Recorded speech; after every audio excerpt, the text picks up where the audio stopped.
It's Wednesday night, it's about 11 o'clock here in the UK. I'm pretty tired. I've got 2 requests I want to rattle through because they're interesting requests that I've not filmed the video on for a day or two. They've been waiting to get done. So first things first is some conversation regarding Mike Perez versus Alexander Povetkin. And the question is, Boxing Gossip, I saw your video with thoughts on Alexander Povetkin versus Mike Perez. I know you say it's a 50-50 fight, but would lean towards Perez. Would you consider betting on the fight given the likely odds available? So, let me start from the beginning here. I did a video on this a long time ago now, when it was first announced that Bryant Jennings would fight Vladimir Klitschko. Effectively, I looked at the rankings, realised that Bryant Jennings evacuating the slot to fight Deontay Wilder would mean that these two had to fight each other for a WBC final eliminator, and I thought it was an interesting fight, so I put a video up early. In that video, I did say it was a 50-50 fight. I said that both guys could win, highly competitive, fan of both guys, but would slightly lean towards Perez. Now, let's put it this way. I view Alexander Povetkin certainly as a top 5 heavyweight.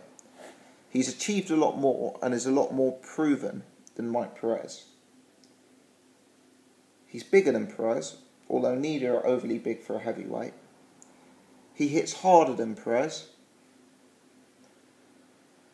and he's proven his chin and durability to an extent that I do not believe Perez will likely knock Povetkin out. Povetkin is a favourite. I've just had a look, and with bookmakers in the UK, he's about a 1-5, 1-6 favourite. In other words, you have to stake £5 or £6 to win a pound. Now, whilst I understand that Povetkin is the higher rated, more experienced, more proven fighter, and whilst I can certainly understand why he's favourite for the fight, my personal viewpoint is that Mike Perez is potentially being underrated here. Mike Perez I view fundamentally as a more skilled technician than Alexander Povetkin. Let me give a few examples. Povetkin Klitschko, I was very disappointed by the lack of versatility shown by Povetkin. Yes, Klitschko was unsportsmanlike. Yes, he didn't fight fair. But this is the fight game. Don't expect Klitschko just to stand there and fight to your game plan. And what I was surprised about was the lack of adjustment from Alexander Povetkin. He couldn't fight Klitschko on the outside and was just getting held and closed down on the inside. And he kept getting hurt and knocked down. And he did that round after round after round without making any changes to the game at all. That disappointed me. I then watched Povetkin Carlos Takam, and I was surprised. And by the way, Povetkin comes on strong and knocks Takam out mid to late in that fight, which is very relevant. But I was surprised that a fighter who I viewed as slightly limited technically in Takam was able to be very, very even with Povetkin on the scorecards at the time of the stoppage. Put simply, Takam was actually having success against Povetkin from the outside. Takam was having success against Povetkin fighting long. Povetkin can be outboxed, he can be outjabbed, he can be outmanoeuvred. And he's up against a guy in Mike Perez, who I believe is one of the most skilled technicians in the heavyweight game. Mike Perez gets a lot of stick. He's a small heavyweight with questionable training ethic, who has shown stamina issues in the past. Now, Povetkin is a fighter who comes on strong, who comes on late, who carries power throughout the duration of a fight.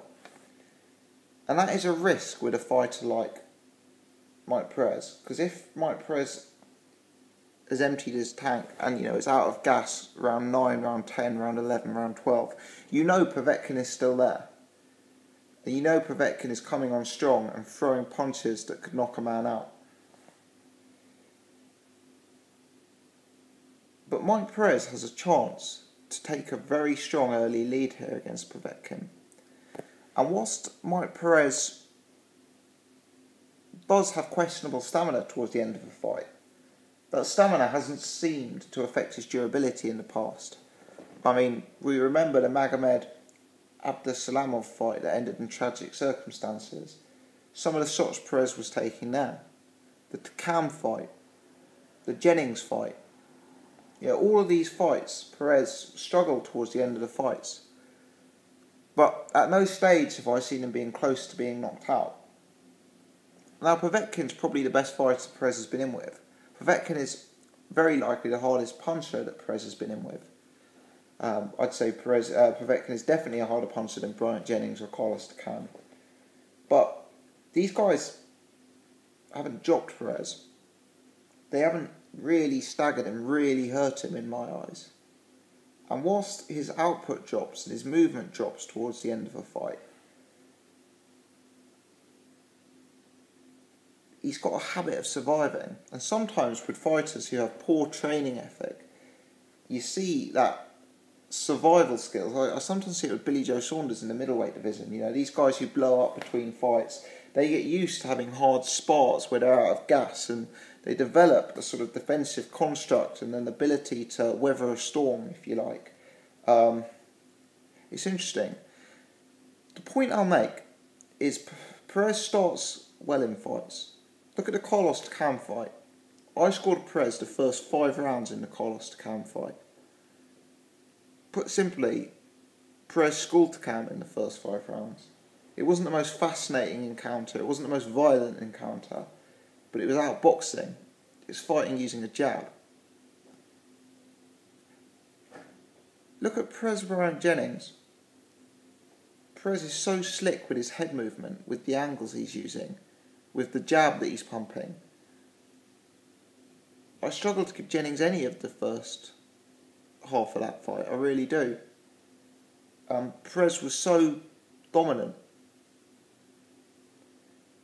Perez very rarely loses the early rounds, and he's up against a guy here in Povetkin who can be outboxed, who hasn't got the best jab in the world, who isn't the most dynamic lateral mover in the world, whose punches can be slightly telegraphed and wide.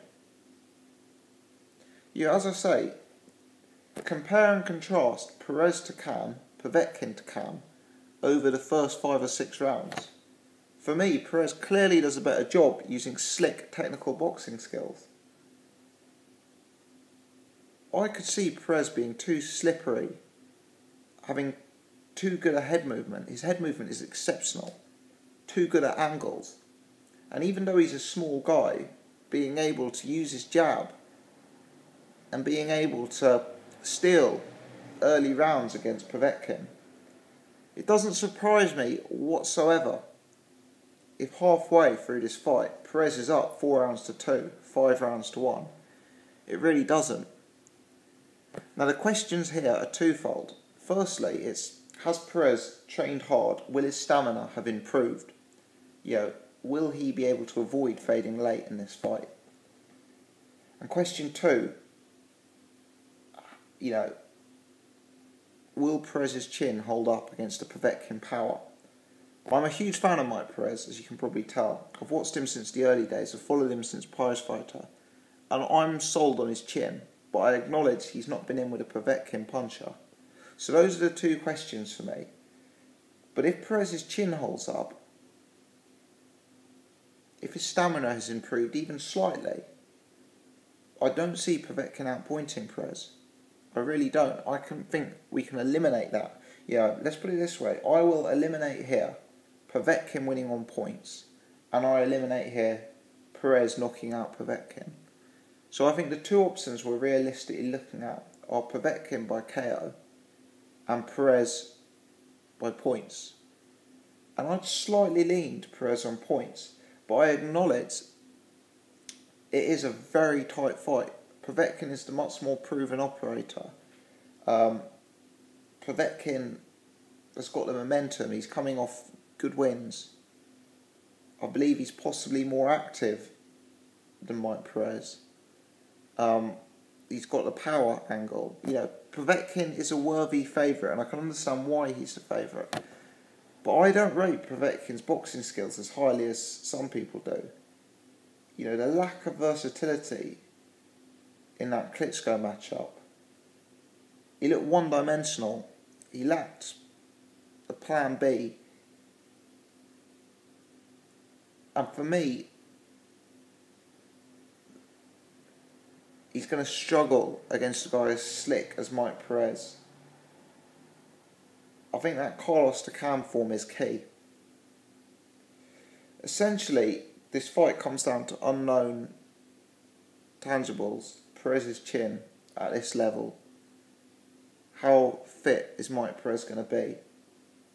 But I give Perez a real chance of outpointing Povetkin. I think Povetkin can be outpointed. I just am anxious that Perez doesn't fade too badly, because Povetkin is a much more dangerous, violent fighter than Bryant Jennings if you fade against him late. Is it worth betting on? Well, as I say, I'm slightly leaning to Perez, and Perez is 3.5 to 1, 4 to 1 against. It's not a bet to put your life savings on, I'll tell you that much. Perez is not a guy to trust from a gambling perspective. You know, the way I look at this is slightly into Perez. I would say something like 55% in favour of Mike Perez. And you're getting 4 to 1 with certain bookmakers, which suggests that Perez's chance is around the 20% mark.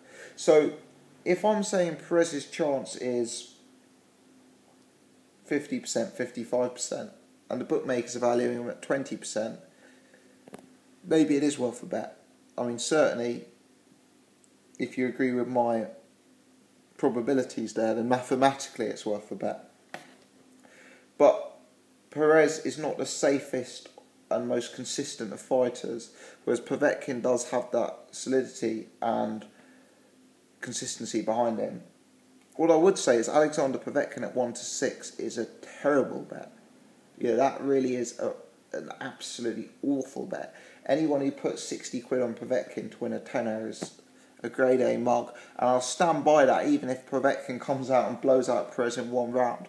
Based on the information we have available to us, the footage we have available to us right here, right now, 1 to 6 is a disgusting price for Perez. For Povetkin. You know, it's a great fight, this. There's a lot of good fights this weekend. Leopai Char, lower level, competitive. This is 2 top 10 heavyweights. Competitive, gritty stuff.